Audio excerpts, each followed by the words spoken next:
Our next method for simultaneous equations is elimination. So our first step that we have to do is to label the first equation 1 and the second equation 2. So in this pair of simultaneous equations, we can see the first one has 2m plus n is equal to negative 12. The second equation is m minus n is equal to 6. If we want to use elimination, we need to be able to add one of the equations to the other equation and eliminate one variable. So it means adding the first equation to the second and then getting rid of the n's or getting rid of the m's so that we only have one variable. In this question, we can see that we have a plus n in the first equation and a minus n in the second equation. So if we add both equations together, in this case for this question, so we're going to add both equations together.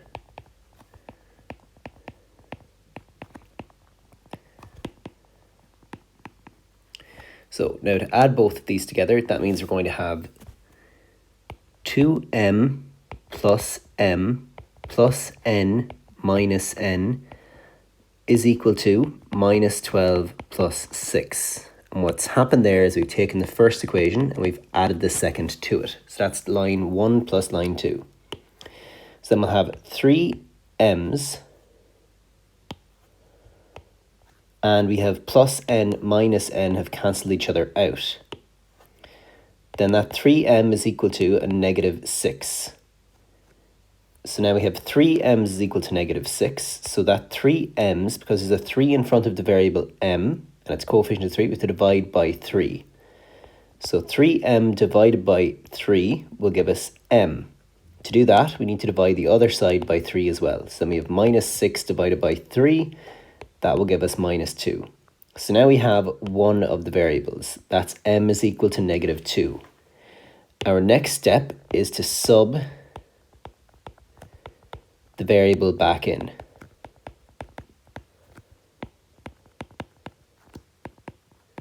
So now we sub that variable back in. So we have m is equal to minus 2, and I'm going to substitute that into my first equation that I started off with.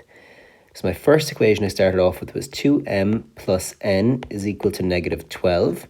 And I'm going to substitute in minus 2 for m.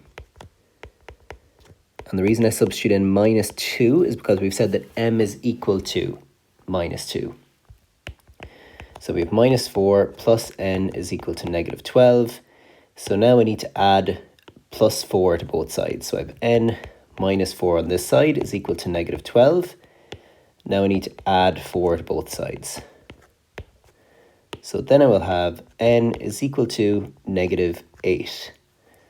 So now I have m is equal to minus 2, n is equal to minus 8. So I've solved.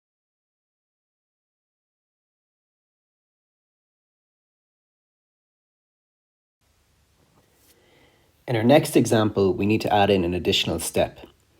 So first off, again, we need to label each equation. So we're going to label this one as 1 and this one will be labeled as 2. Now we need to match up the variables this time around. So in our previous question, one of the variables had a coefficient of 1 in the first question, and in the second question it also had a variable of 1, and they were both ready to go. So if we look here, in this example, this was a positive n, and this was a negative n. So it made sense if they were added to each other, they would cancel each other out. We look at our example here, we have a 3x and a positive 2x. Well, if I add them together, I'll get 5x. They won't cancel each other out. When I look at my y's, I have a negative y and a plus 5y. So again, if I add them together, I'll end up with positive 4y. They aren't going to cancel each other out. So to match up my variables, that means I'm going to need to do some bit of multiplication or manipulation in order to make them match up. So my example here, we have 3x minus y is equal to 6. So I might take that as, okay, well, if I want that negative y changed to a negative 5y, I'm going to take that first row, I'm going to multiply everything in it by 5. So the 3x will become 15x, the negative y will become minus 5y, and the 6 will become 30. Everything's being multiplied by 5. Then my second row, I'm going to keep the exact same as it always was. Now I can add both rows together. So I'll have row 1 plus row 2. So now I'll have 15x plus 2x, negative 5y plus 5y is equal to 30 minus 13. So when I add all those together, I'll get a 17x minus 5y plus 5y. Well, they've now cancelled each other out, which we wanted them to do. And that 17x will be equal to 17, as it turns out. So then we'll have 17x's divided by 17. Well, that'll give us 1x. But to do that, we'll have to divide the other side by 17 as well. So 17 divided by 17 gives us 1. So x is 1. Now, our fourth step is we have to sub the variable back in. So we'll take the first equation, which was 3x minus y is equal to 6. And I need to substitute in 1 for x. So I have 3 times 1 minus y is equal to 6. So minus y plus 3 is equal to 6. Now I need to subtract 3 from both sides. And I'll be left with negative y is equal to 3. So if negative y is equal to 3, well then a positive y will have to be equal to negative 3. We have to multiply both sides by negative 1 there to figure that out. Okay, that's our second example. So again, to run through that, we start off, we had a negative y and we had a positive 5y. We needed to make sure they both had the same coefficient, so we multiplied the first row by 5, so it would become negative 5y in that first row. Then when we added them both together, we can see here that they cancelled each other out. We had a negative 5y and a positive 5y. They cancelled each other out.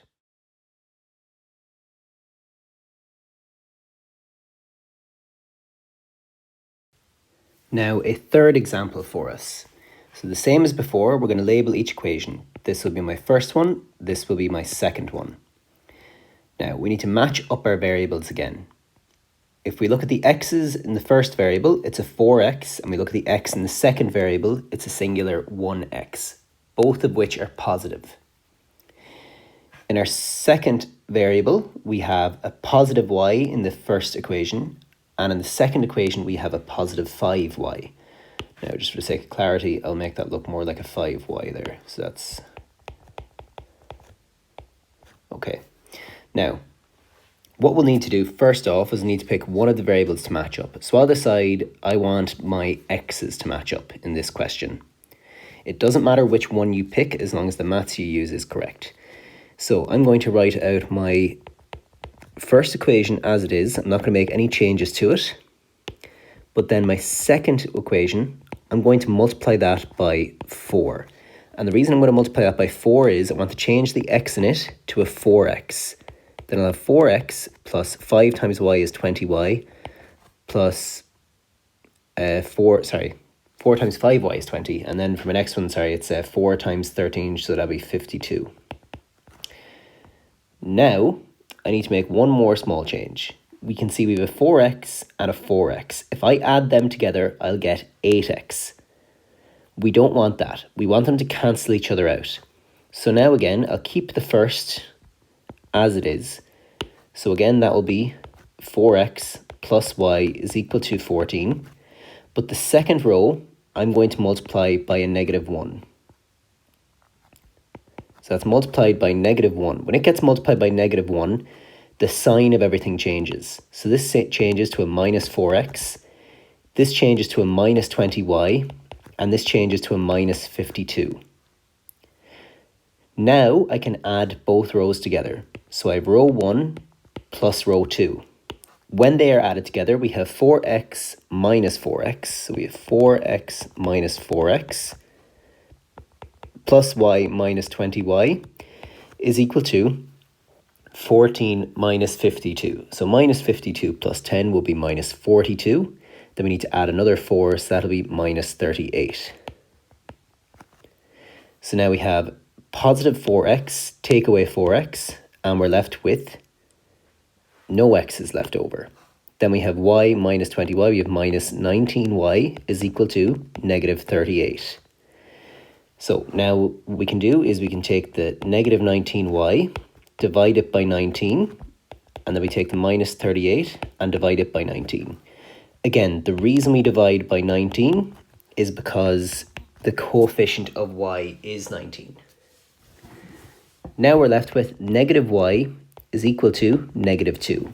And we know if negative y is equal to negative 2, then positive y will have to be equal to positive 2.